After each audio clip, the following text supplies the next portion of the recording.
Hey Kitchenaid, it's Marisha. How are you? Can you all believe we're in May? Like at the end of May. In my head it's about to be Christmas. I'm about to be like this. Deck the halls with balls up. First off, a lot of you all graduated from school. Congratulations. Why is this what? This was Scotty's. This is Scotty's blanket. My dog. Being a dog mom means grabbing things that used to be yours and finding out that they have holes and they're soaked all the time. Now, this cake is kind of exciting, at least for me. Now, I've done book cakes before, especially on this channel. I am taking it up a notch as Emerald told me to do so. I'm going to make my pages in these books as realistic as I possibly can. So that's what we're gonna do. If you have not done so yet, go ahead and subscribe to the channel, press on the notification bell, and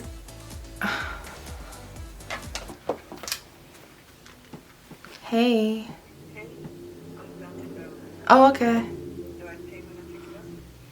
Yeah. Alrighty. Oh, okay. Thanks. Bye. Let's get started.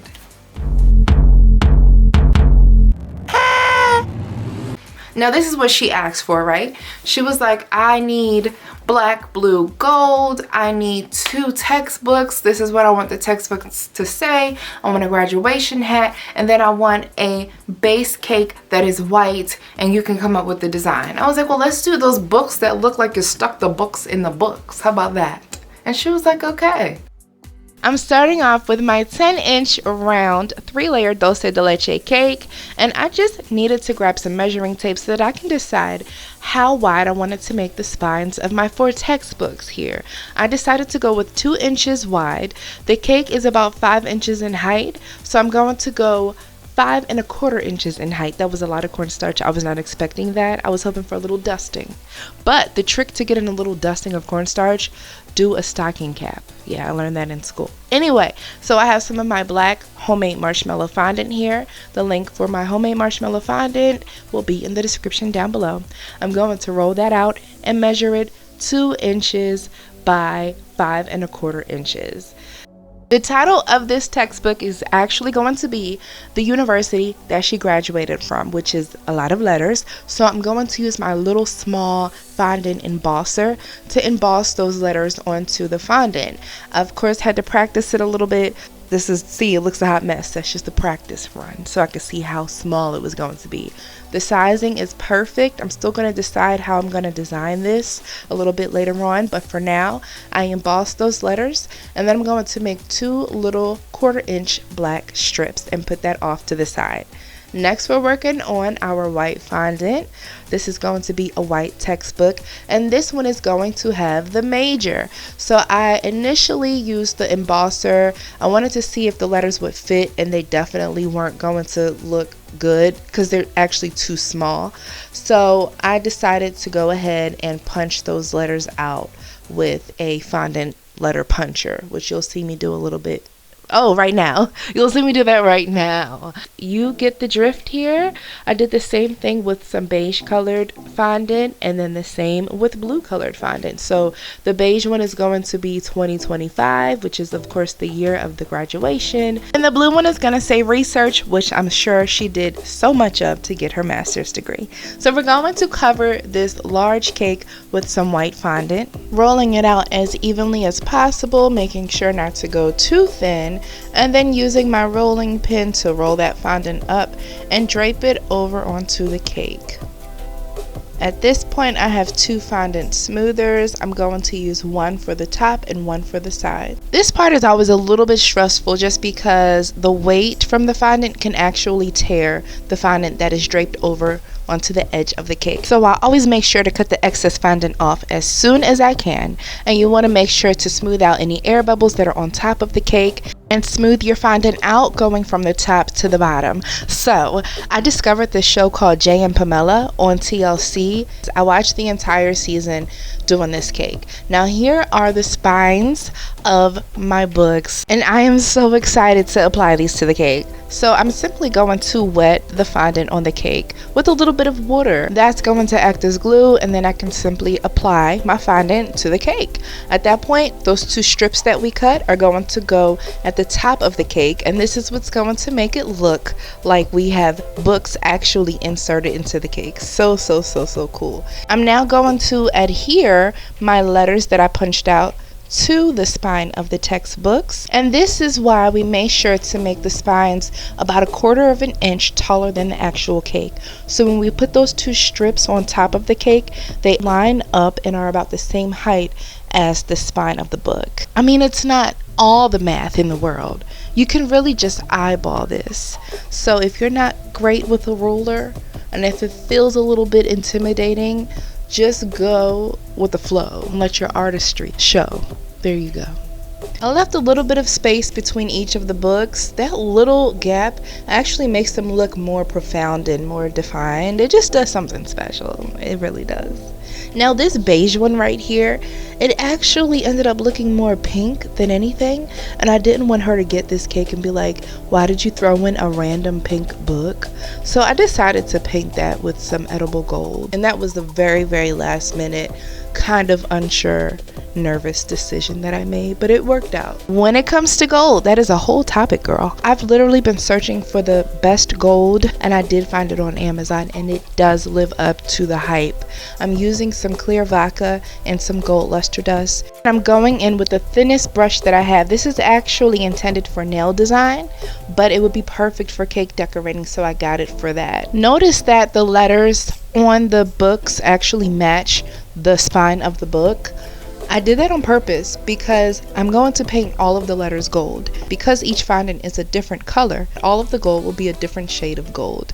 That blue created a yellow gold, that beige created like a rose gold, and so on and so forth. So that's actually a fun way that you could play around with your colors. I baked a single layer 1/4 sheet cake, which is 9 by 13 inches. I then torted the cake, filled it up with dulce de leche, and then cut the 1/4 sheet cake in half to have 2 1/8 sheet cakes. Perfect for 2 textbooks on a 10-inch cake. At this point, I'm going to utilize the cake board. The cake board is actually a part of the cake design. You do need about 1/4 inch extra cake board so that you can create the bottom cover of the book.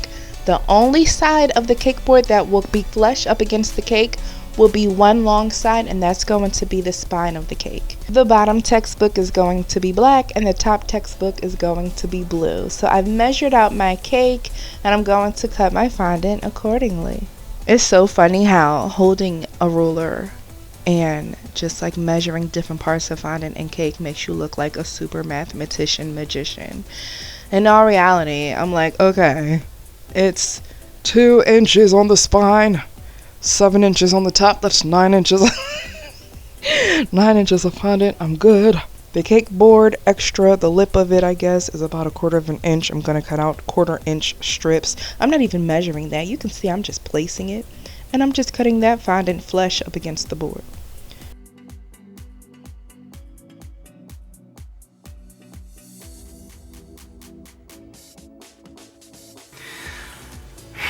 You all know what this color means. When you see this super orangey, annoying shade on my video, it means that it is now nightfall, and unfortunately the quality of the video is not what I want it to be, but we still need the information, so I'm trying to make this section of it very short. Now I'm going to insert my cake dowels, and for dowels I simply use bubble tea straws. Not only are they extremely cost effective, but they offer some great support. I do have a lot of filling in this cake, so I don't need any of that weight from the textbooks weighing it down and making it bulge. So I simply cut the straws flush with the cake and I'm good to go.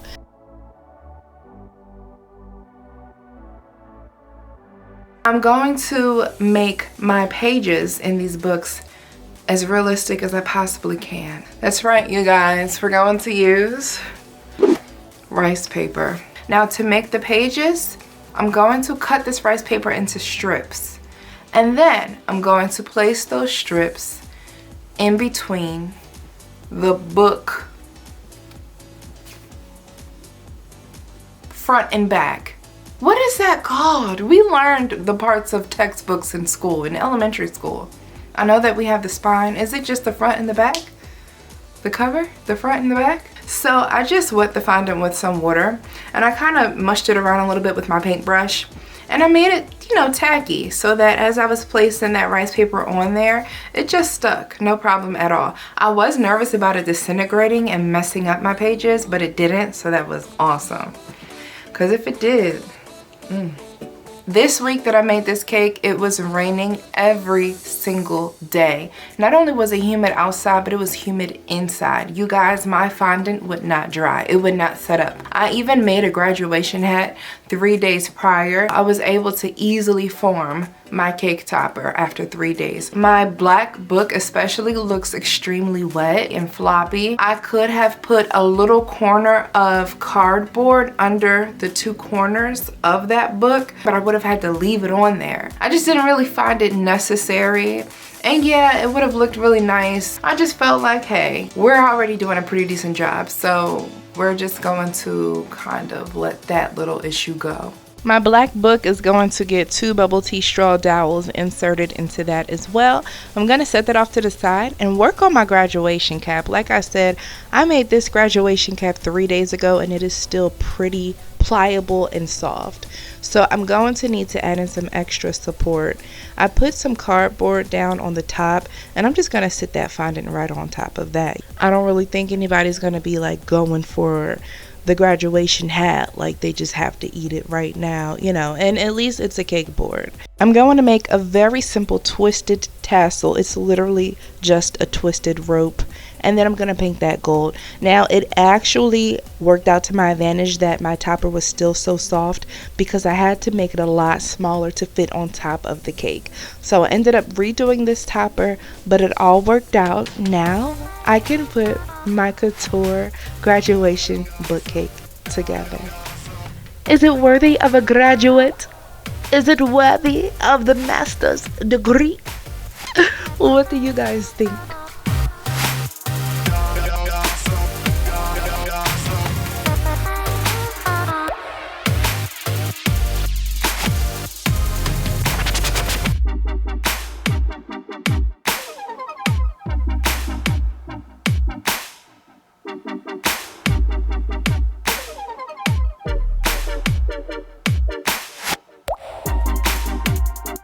I hope that you all enjoyed this video. Couture in a realistic graduation textbook cake. Bye guys. I really wanted some like fresh flowers on the cake. Oh, they're calling me back. Hello? Hi, did you call? Yes, I was just returning your call. I placed an order. Hot special soup? What are you talking about it? I was hoping it was like the chicken and vegetables and wontons. I didn't know what the house special was. Yeah, hot special soup is pork, chicken, and shrimp inside. Everything inside, okay? Okay. Yeah, that sounds great. Thank you. Okay, no problem. Awesome. Thank you. Bye-bye. Okay, bye-bye. Bye. Bye. Dang, how many times you gonna say bye? I just know this is one of those cakes. Imagine if I even had some nice little baby's breath, some little roses, like white roses, just white flowers. That would have been beautiful. I just know it. But anyway, they loved it. Like, it was so funny. I opened up the box and I just heard, "Wah!" I was like, oh my goodness. I think I worked on it for between 13 and 15 hours decorating it. Now, I've been wanting to get back into school forever myself, so I went ahead and applied. When I get in and accepted, which I know I will because 4.0, I'm just gonna leave that there. Then I'm gonna let you guys know what I'm going back to school for. Let's pick a Kitchenaid comment of the day, and I already know which one I want it to be because this is totally on topic. The Kitchenaid comment of the day is going to go to Meowistic. Did I say that right? Can you give me any tips for someone going into culinary school for baking? I don't know what jobs to really look for after school.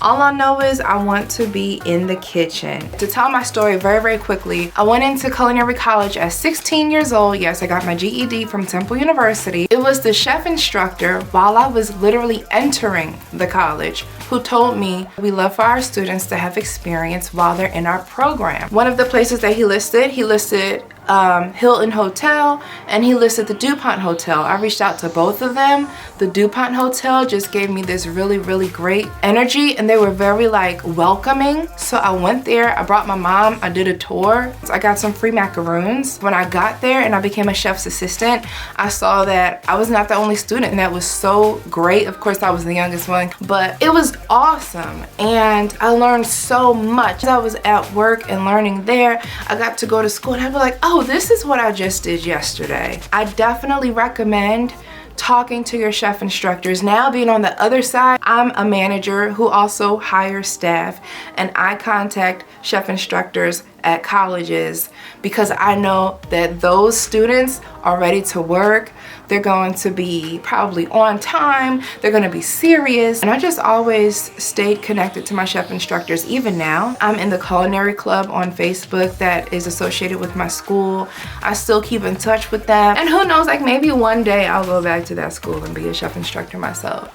But yeah, I hope that that was good advice for you. I thank you so much for subscribing, and thank you so much for watching and being here. Please don't forget to like this video and share this video, tag this video, smack this video, and don't forget to bag this video. Okay? All right. Bye, Cake Nistas.